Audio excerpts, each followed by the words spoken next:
Salut les potos, j'espère que malgré la chute que l'on voit actuellement sur le marché des crypto-monnaies, vous avez la pêche. Alors les potos, on est en train de remarquer que le marché est en train de chuter drastiquement. Il y avait déjà des signes de correction qui se présentaient à Vancouver, donc on est en train de subir cette forte correction due à l'instabilité du marché depuis une bonne période. Je pense que ça fait au moins un mois environ que le marché est en train de monter, baisser, monter, baisser.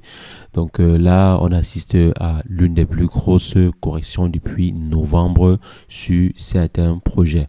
Et quand je parle de correction, c'est par exemple de près de 6%, moins de 6% sur le Bitcoin et moins de 10 voire 15% sur certains projets phares du top 20. Donc il s'agit en fait de l'une des plus grosses corrections depuis la hausse que l'on a eu à voir en novembre. Et on a même des analystes qui sont en train de prévoir un Bitcoin à 70 000 dollars.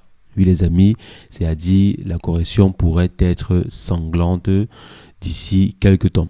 Donc, qu'est-ce qui peut causer cette correction-ci? Est-ce qu'on devrait prendre peur? Est-ce qu'on devrait aussi vendre? Parce que si les gens vendent, ça veut dire qu'il y a quelque chose derrière. Donc, si tout le monde est en train de vendre, ça veut dire qu'il doit y avoir quelque chose qui se passe. Donc, on va essayer de comprendre ensemble cela dans cette vidéo. Pourquoi est-ce qu'il y a des ventes massives sur le marché? Est-ce qu'on devrait suivre la même tendance? Parce qu'on voit là qu'il y a plus de 1000 milliards de dollars qu'on a perdu sur le marché. Parce qu'on voit là qu'il y a plus de 300 voire 400 milliards qui ont été dilapidés du marché. Donc, il faut comprendre ce qui s'est passé. Est-ce que ces personnes-là qui sont en train de vendre pour plus de 400 milliards de dollars, ce sont des fous, quoi? Est-ce qu'ils ne sont pas plutôt intéressants et ne faudrait-il pas les suivre? C'est ce qu'on va voir dans cette vidéo rapidement. Ici, jamais c'est la première fois que vous passez par ici. Régulièrement, nous faisons de superbes vidéos sur le décryptage de crypto-monnaies. Donc, si jamais cette thématique vous intéresse, n'hésitez pas les amis, abonnez-vous. Alors les potos, comme je disais, aujourd'hui, on va essayer de comprendre pourquoi est-ce que le marché est en train de corriger autant.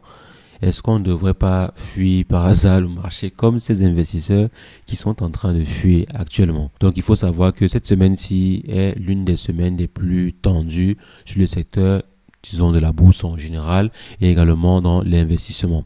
Pourquoi? Parce que les différentes instances américaines, à savoir la Fed et d'autres organismes de statistiques, vont dévoiler des informations intéressante en ce qui concerne la santé financière aux États-Unis.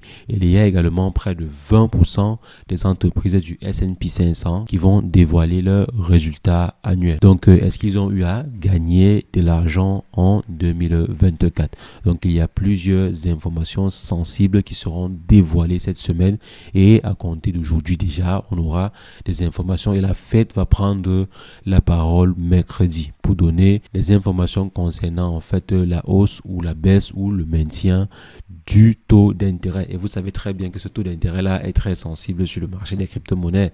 Si on augmente le taux d'intérêt, alors ça veut dire qu'il y a de fortes chances que l'on voit des investisseurs quitter le secteur des crypto-monnaies pour aller vers des secteurs traditionnels un peu plus sécurisés. Et en plus de ceci, il y a également une information importante que l'on attend au niveau de l'inflation aux États-Unis. Est-ce que l'inflation est à la hausse ou est à la baisse, etc. On attend ces informations-là et c'est cette semaine-ci qu'on aura un peu plus de détails. Et en plus de ceci, on aura également les informations concernant la consommation aux États-Unis. Est-ce que les Américains consomment de plus en plus ou de moins en moins? Ceci permettra également d'avoir une projection économique globale sur le marché américain. Et comme on sait très bien que la santé financière américaine impacte fortement l'économie mondiale et également le marché des crypto-monnaies, raison pour laquelle le secteur est très sensible aux informations américaines, à la situation économique américaine. Si la situation économique américaine est mauvaise, alors il y a de fortes chances que cela se répercute également sur le secteur des crypto-monnaies. Pourquoi? Parce que aujourd'hui, le secteur des crypto-monnaies est en majorité supporté par les investissements américains. Le développement s'appuie massivement sur les investissements américains. Si on prend par exemple le cash flow actuellement qui afflue sur le secteur des crypto-monnaies, la plupart vient des entités américaines. Soit des Américains eux-mêmes, soit des entreprises américaines ou des instances institutionnelles américaines. Donc, raison pour laquelle, lorsqu'il y a des mauvaises nouvelles du côté des États-Unis, cela se répercute fortement sur le secteur des crypto-monnaies. Maintenant, au vu de ces différentes annonces qui arrivent, les investisseurs prennent peur. Certains investisseurs, on ne sait pas s'ils ont eu des tuyaux, comme on dit souvent. Est-ce qu'ils ont eu l'information avant nous que ça ne sera pas du tout intéressant? Est-ce que certains investisseurs sont plutôt en train de prévoir une mauvaise nouvelle cette semaine-ci? Donc, c'est la raison pour laquelle on voit le marché chuter ainsi, parce qu'il y a beaucoup d'investisseurs qui se préparent plutôt à recevoir une mauvaise nouvelle. C'est la raison pour laquelle ils sont en train de vendre, ou bien d'autres préfèrent jouer plutôt la carte de la sécurité. Et aussi, on a eu une nouvelle pas du tout glorieuse en ce qui concerne la réserve de Bitcoin que Donald Trump voulait faire, ou bien qu'il veut faire. La Fed, qui est bien sûr la réserve fédérale américaine, a dit que le gouvernement américain, bien que la Fed ne pourra pas héberger une réserve de Bitcoin. Donc, si la Fed ne peut pas gérer cela, ça sera un peu compliqué de mettre en place. Ça sera vraiment compliqué pour le gouvernement américain de mettre en place une réserve de Bitcoin. Si la Fed déjà, ou bien si Jérôme Powell dit déjà qu'il ne peut pas gérer cela. Donc, qui va gérer cette réserve de Bitcoin si ce n'est pas la réserve fédérale américaine? Donc, ça s'annonce déjà un peu chaud. Ça veut dire que les promesses que Donald Trump a eu à faire risquent de ne pas être mises en place. Et c'est la raison pour laquelle certains investisseurs sont déjà en train de prendre des précautions. Au cas où ce n'est pas possible de le faire. Et si le marché chute, qu'est-ce que je fais? Donc, les investisseurs sont en train de prendre des mesures concernant ces différentes décisions ou bien la non-faisabilité des différentes promesses de Donald Trump. Si jamais ces promesses ne sont pas réalisées ou techniquement parlant ne sont pas réalisables, alors là, il y a beaucoup de personnes qui vont vendre leurs crypto-monnaies parce que l'afflux qu'on attendait, il y a beaucoup plus de personnes qui sont entrées sur le marché des crypto-monnaies parce qu'ils espéraient que, avec la mise en place de ces promesses de Donald Trump, que cela attire beaucoup plus d'investisseurs sur le marché et fait grimper les coûts. Maintenant, s'il n'y a pas de nouveaux investisseurs qui arrivent sur le marché, alors certains investisseurs qui ont investi en espérant que de nouveaux investisseurs arrivent et font grimper la courbe, que ces derniers en fait se retirent du marché parce qu'il n'y aura pas de nouveaux investisseurs et pas de plus-value. Donc, c'est la triste réalité. Donc, c'est la raison pour laquelle il y a des investisseurs qui sont en train de vendre actuellement. Donc, les amis, maintenant, face à ceci, est-ce qu'il faudrait plutôt vendre ou conserver ces crypto-monnaies? S'il y a des investisseurs qui sont aguerris et qui sont en train de vendre également leurs crypto-monnaies, parce que ce n'est pas forcément des petits investisseurs qui sont en train de vendre. Non, les amis, ce sont des gros investisseurs. Parce que, par exemple, faire des ventes de plusieurs milliards de dollars, il ne s'agit pas là des petits vendeurs, il s'agit des gros investisseurs qui sont arrivés sur le marché et qui sont probablement aguerris.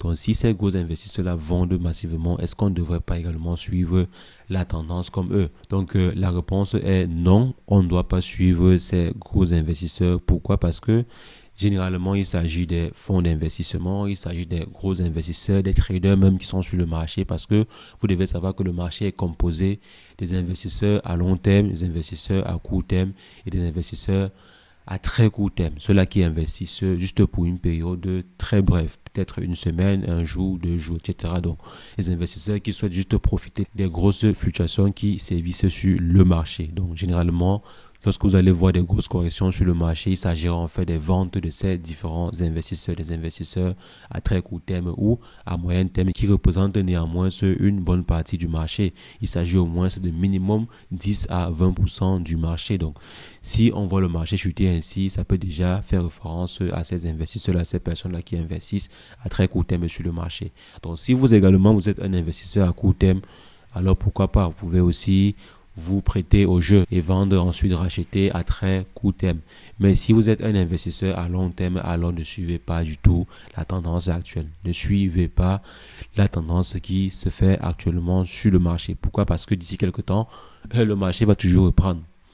On a eu à voir ces cycles similaires ici depuis des années, depuis au moins 10 ans, ou je crois 10 ans seulement, depuis plus de 10 ans, le marché se comporte ainsi. On a une forte chute suivie d'une grosse reprise du marché, parfois 1 fois 2 fois 3 fois 4 même du marché. Donc si jamais vous vendez lorsque le marché est en train de corriger, vous risquez de regretter. Vous pouvez regretter votre vente. Mais si cela fait partie d'une stratégie bien mûrie, alors là, ça pourrait être intéressant parce qu'il y a des gens, par exemple, qui ont eu investi quand le Bitcoin était à 30 000 $ ou 40 000 $, c'est normal que vous puissiez prendre des bénéfices maintenant et réinvestir. Par exemple, si jamais le Bitcoin chute par exemple jusqu'à 70 000 $ comme certains sont en train de prévoir, parce qu'il y a des investisseurs qui disent que le Bitcoin pourrait descendre même en deçà des 70 000 $. Donc si jamais le Bitcoin va en deçà des 70 000 $ et que vous avez par exemple eu à acheter à 30 000, 20 000, 40 000,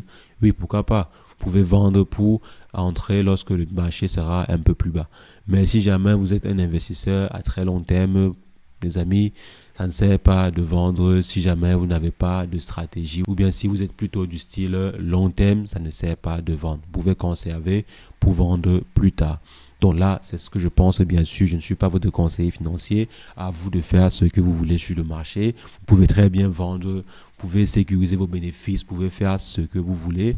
Ça dépend bien sûr de vous. Donc vous devez garder votre sang-froid pendant des périodes similaires parce que le marché aura toujours des courbes ou bien des cycles similaires. Une forte correction, voire une très très forte correction suivie d'une hausse. Donc maintenant, à vous d'avoir votre propre stratégie sur le marché. Est-ce que par exemple, vous appliquez du DCA, donc vous achetez lorsque le marché corrige et progressivement. C'est une stratégie qui a porté ses fruits. Si quelqu'un appliquait depuis 2020 un DCA sur le Bitcoin, c'est que aujourd'hui la personne est en train de faire un minimum de x2, voire du x3 sur le Bitcoin. Donc c'est plutôt intéressant. Donc ça dépend de votre stratégie à vous, mais ne prenez pas peur en ce qui concerne votre investissement. C'est vrai, ça fera mal de voir vos 1000 $ se transformer en 400 $ ou en 300 $, mais ne prenez pas peur parce que ça a toujours été le cas. Le marché a toujours chuté drastiquement et ensuite le marché a toujours repris. Mais attention, ça dépend aussi des projets. Il y a des projets qui vont chuter et ne vont jamais se relever. Donc attention, si vous investissez ou bien si jamais vous avez eu à investir sur un projet qui vient de naître ou bien qui vient d'apparaître là sur le marché, les amis, faites attention. Il faut évaluer si le projet en question a des capacités de pouvoir résister à cette tempête. Parce qu'il y a des projets qui ne vont pas résister à cette tempête-ci. Alors si c'est des projets similaires, oui, il faut vendre et se retirer du marché. Donc si c'est un projet trop risqué et peu stable, alors oui, il faudrait se retirer du marché parce que ça risque de ne pas survivre à cette tempête-ci. Donc il faudrait sécuriser le peu qui reste avant la forte tempête. Donc les amis, voilà ce que je pourrais dire par rapport à cette chute-ci sur le marché. Dites-moi ce que vous en pensez. Est-ce que vous allez beaucoup plus vendre vos cryptos ou bien vous allez acquérir encore plus pour espérer de gros retours? Donc dites-moi ce que vous en pensez en commentaire. Je me ferai un plaisir d'échanger avec vous comme toujours. Et sur ce, portez-vous bien. Ciao, ciao.